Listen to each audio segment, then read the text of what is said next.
Happy Feast of Trumpets, Rosh Hashanah, everyone. We're going to read a document, part of Daniel's book, The Lesser Apocalypse, and then we'll share a little clip from one of our older podcasts where he looks at the Stellarium software to make his case about Jesus' birth here. So Yeshua was born on Tishri 1 of 3 BCE, historical dating, equivalent to 911-2 BCE in Julian astronomical dating. Remember that because astronomical dating includes a year 0, dates in BCE will be 1 year ahead. Thus, 3 BCE historical dating is equivalent to 2 BCE astronomical Julian dating.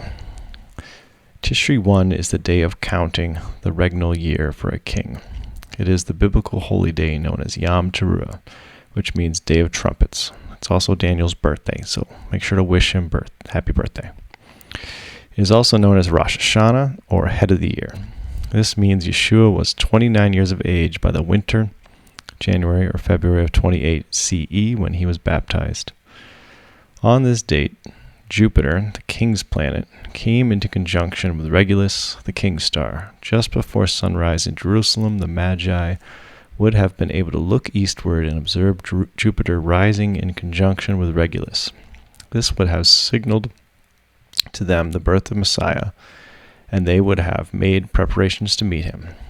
Below here is a screenshot from Stellarium showing the early morning sky on this date. So we have Leo, and he'll talk about the stars, and we have that Regulus star there that he was talking about.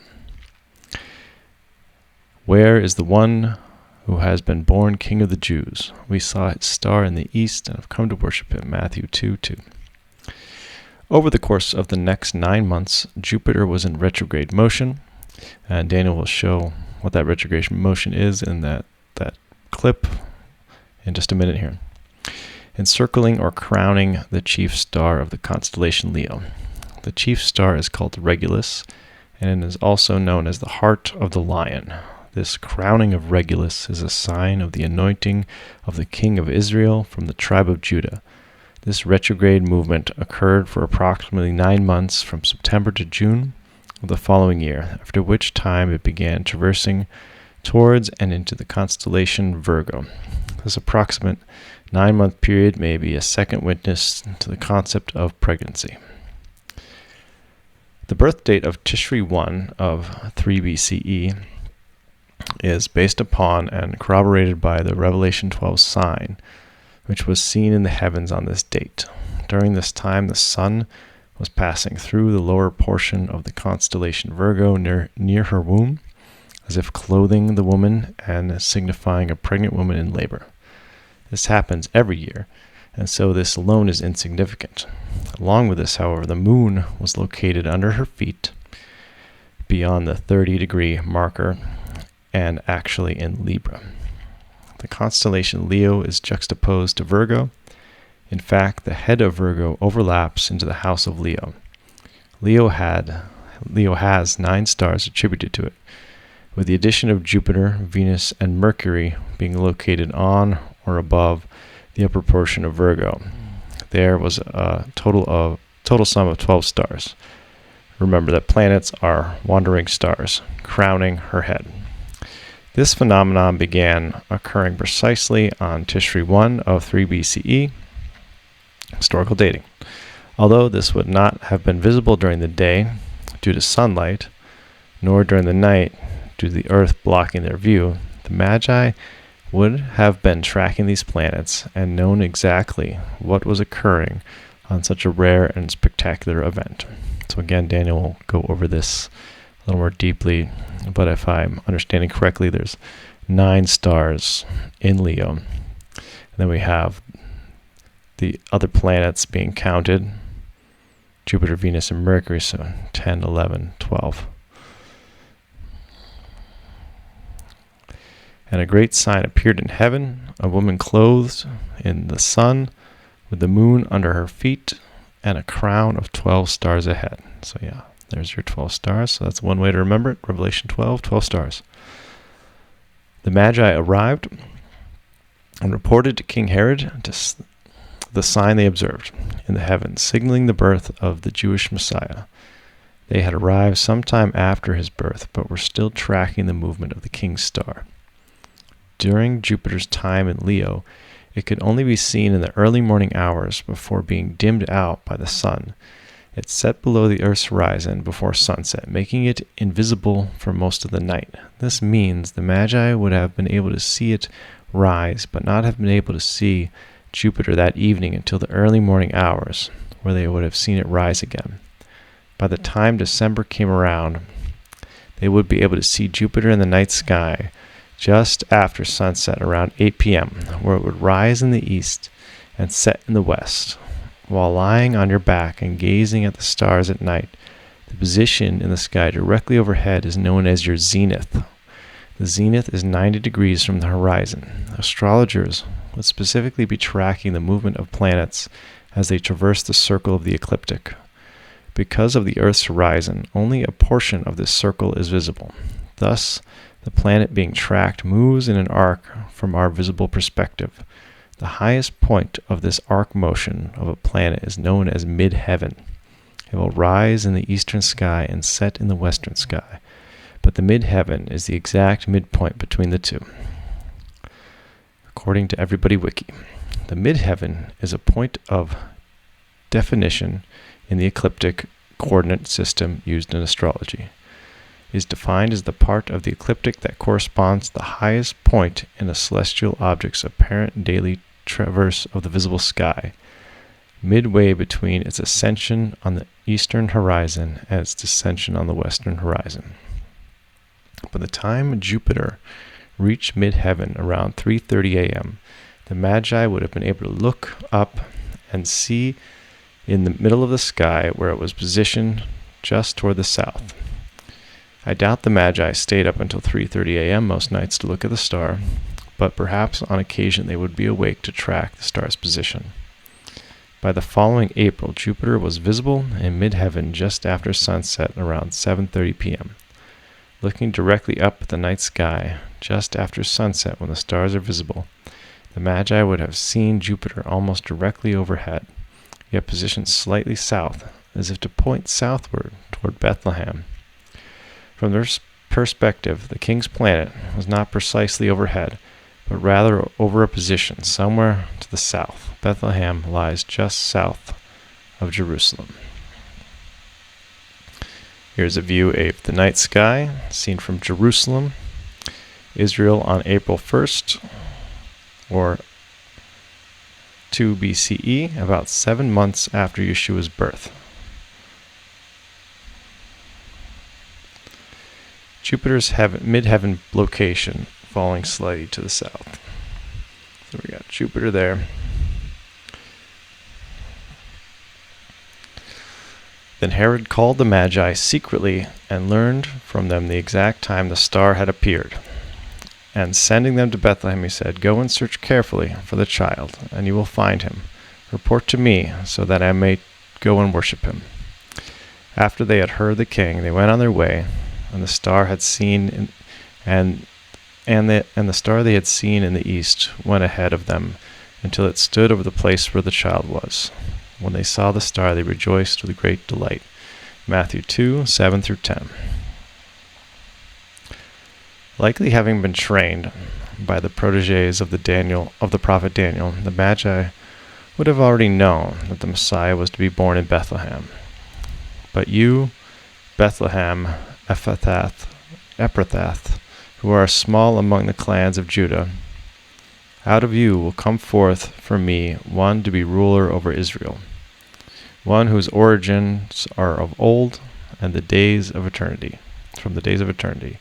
Therefore Israel will be abandoned until she who is in labor has given birth. Micah 5:2-3.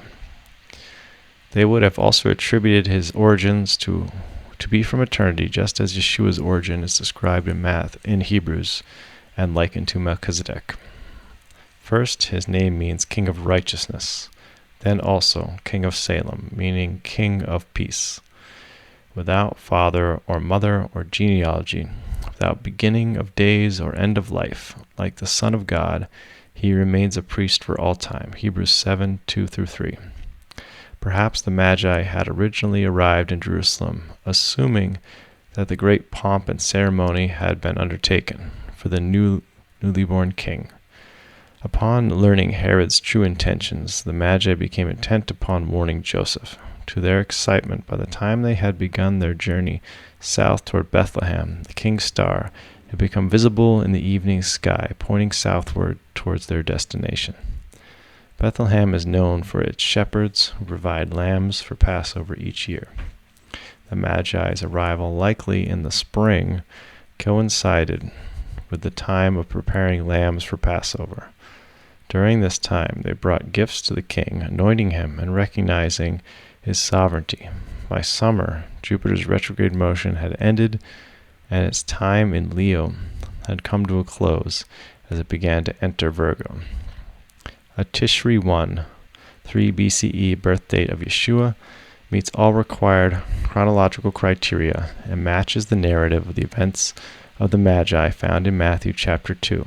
It also fulfills the astrological signs given in Revelation 12 concerning the birth of Messiah. In my opinion, no other birth date theory fits the biblical, chronological, and astrological narrative as well as Tishri 1, 3 BCE.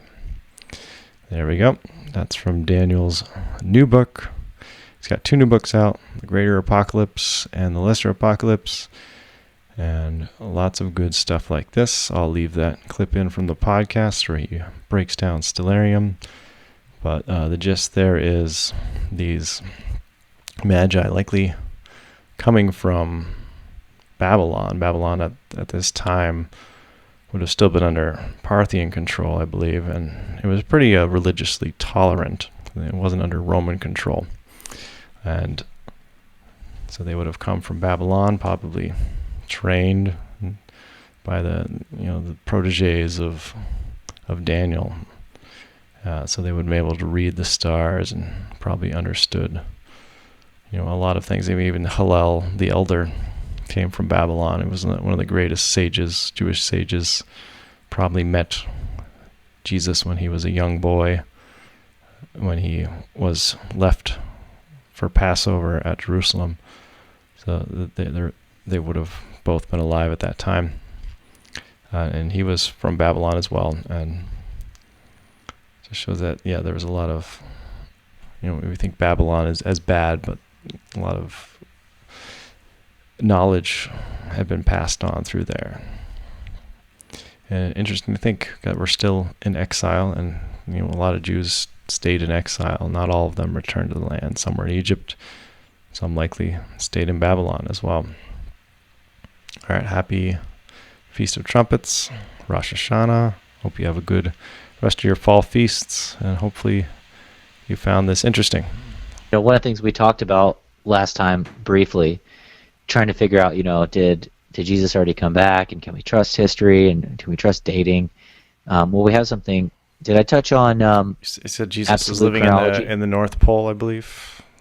Right. We talked about the material preterism that does teach that Jesus is living at the North Pole, and that all of history is basically a fabrication, and that our dating schemes are fabrications.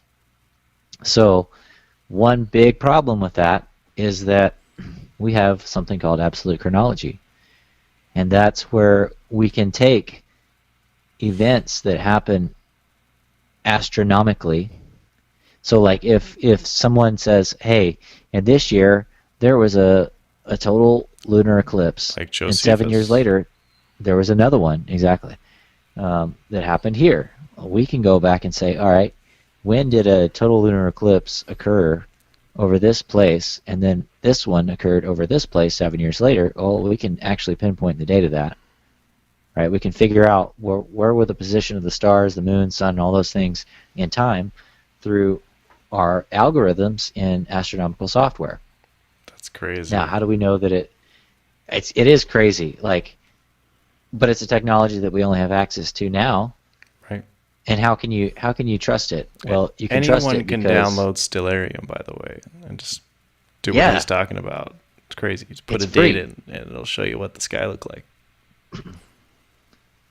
You know what? Because you said that, It is hard to know. Like, sometimes we don't know exactly when Jesus was born because there's arguments, because we don't even know when Herod died. Right. We don't know when Herod died. Okay, so here's what I'm going to do. I've just pulled up Stellarium here, and it's going crazy showing me Starlink, which is annoying. There we go. So, all right, so we're going to go to September 11th, 3 BC. Now, this says -2 because in Julian astronomical dating, there is a year 0. So -2 is the equivalent of 3 BC. So now I'm going to zoom out a little bit. I'm going to remove the atmosphere. I'm going to show the constellation art, labels, and lines. And I'm going to pull up, we're going to remove the ground so you can see all of the heavens as if you didn't have the ground impeding your view. And let's see, I want to take off the meteor showers, take off the artificial satellites, and then that's pretty cool. I'm going to pull up an ecliptic grid. So this grid shows the path of the sun, known as the ecliptic. So the sun travels in this path. You can see the sun right here. I'm going to click on it, and we're going to zoom in on the sun. So now you can see the line that the sun will traverse over time. Well, what do we see right here? I'm going to change my mount here so you see a side picture of it. And what you see is the sun clothing a woman. You see the moon at her feet, and you see Leo at her head. Now, Leo is always at Virgo's head. Okay, and how many stars are in Leo? 1, 2, 3, 4, 5, 6, 7, 8, 9. Now, do we know how many stars were in Leo, like how many stars were counted in the constellation Leo 3,000 years ago, 5,000 years ago? We can't know for sure, but what we estimate and what we know today is that they count 9. But planets, or planetais, is just the Greek word for a wandering star. So they would have counted it as a star. Yeah. So it's a star that moves, because, see, all these other ones are fixed. They don't move. Now, technically, they do move. They do move from our perspective. But just a simple explanation, right? Because the planets, they could see moving and wandering, having different patterns. Yeah. It's an asterism that moves. Okay? So, now what do we have? You have... Is that Jupiter there? Okay. 2 stars here, and you have Jupiter here. So what do we have? 9, 10, 11, 12 at her head. A crown of 12 stars. Revelation 12. So here, all these things are happening. And interestingly enough, at this time, you've got Jupiter goes into a movement called retrograde. And that, from our perspective, because Jupiter moves at a certain speed relative to the Earth's spin, which means that at some times it will appear that Jupiter will move backwards from our frame of reference, called retrograde motion. So if I press play, I'm just going to take this and move the day. I'm clicking the day, and you're going to see, I'm going to hold it down. You're going to see Jupiter does this. Oh, what's it doing? It's going backwards. Retrograde motion is one of the reasons that we know that the Earth is spinning, and it's not the planets spinning around us. That too. Oh. So there, it crowned Regulus. Jupiter encircled Regulus and crowned it. And that began on the very same day that you saw the Revelation 12 sign. And now look, Jupiter's done. It's moving on. Moving on. So retrograde motion is not a rare event, but encircling Regulus, the chief star of Leo the Lion, Regulus is basically means prince or little king. Okay? Jupiter. Is that where we get regal from? Yeah, regal. So who is the lion of the tribe of Judah that holds the scepter? Right? And when Balaam prophesied a star out of Jacob who will rule with a scepter. Okay, so you have this imagery, this language in the heavens that God even gave us. So what was the star the Magi saw? Well, a lot of people believe this is the star that the Magi saw, and this pertains to the Revelation 12 sign. Okay, so Jupiter is the star. So yeah, Jupiter would have been the star. Now, Jupiter is known as the king's planet, right? A lot of people even make the claim that the name, you ever heard people say the name Yahweh is a pagan name, that it stands for Jupiter and all that sort of nonsense? I haven't heard that, but yeah, variations of such things. Yeah. Well, the fact is that it's Yahuwah.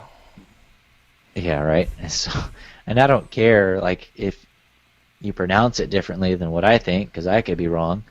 But the point is that the association of Jupiter being a king planet is not, it doesn't have an origination in pagan idolatry. It has been amalgamated and perverted to the worship of these stars through pagans. Okay, so to the ancient astrologers, biblical magi, they would have understood that the king's planet just crowned the king's star in Lion, Leo.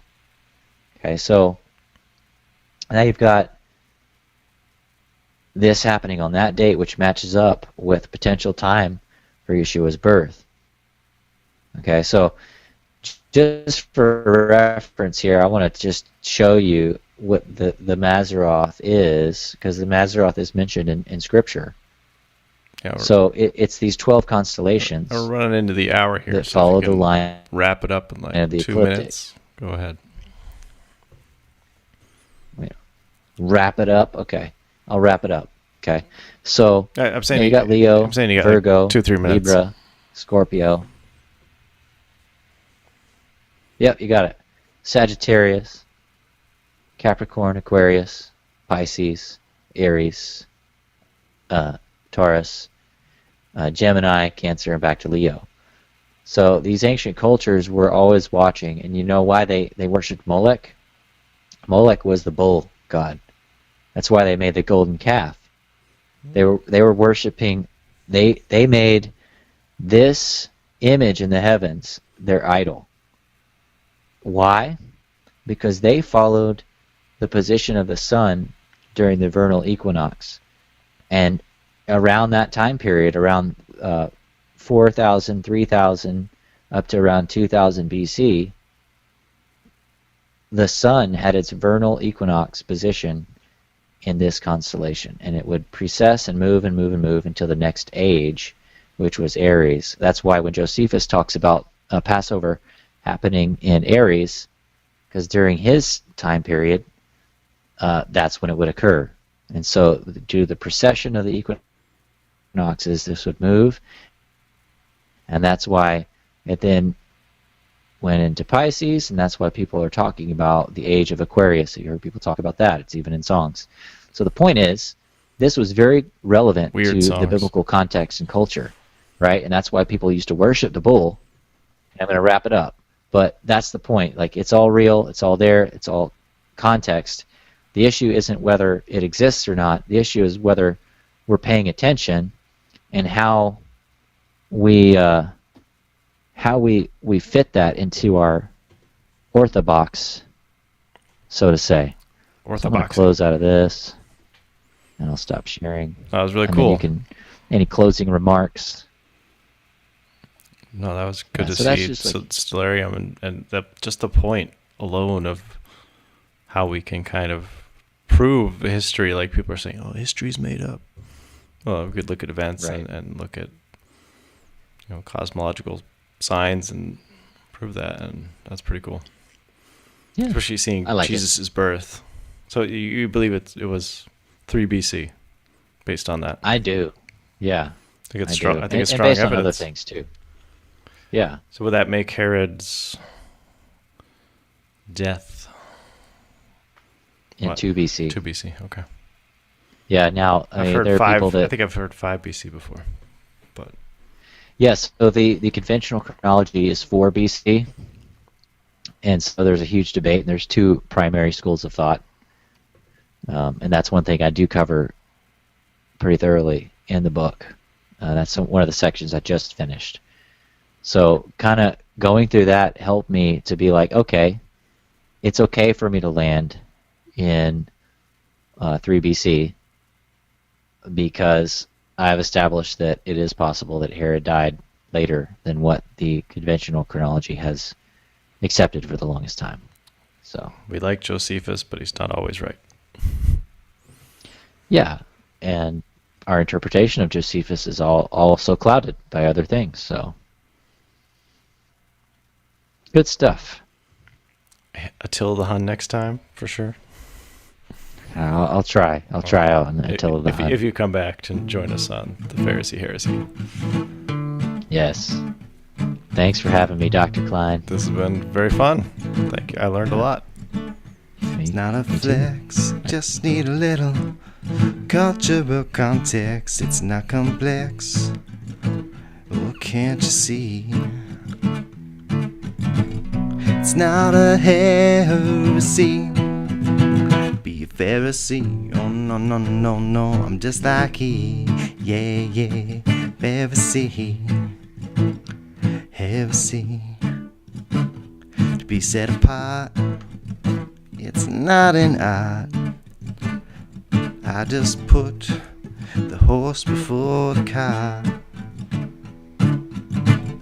You wanna be a servant, but you're not observant like the Pharisee. Oh no, no, no, no, I'm just like he. Hey, yeah, heresy, Pharisee. I'm a Pharisee follower. DC Talk told me love's a verb, and that's why I observe the Torah, just like Yeshua. Shema, Zedekiah, Emunah, and Teshuvah. Shema, Zedekiah, Emunah, and Teshuvah. Just like Yeshua. The greatest of the Pharisees. Oh yeah. I just wanna be like he.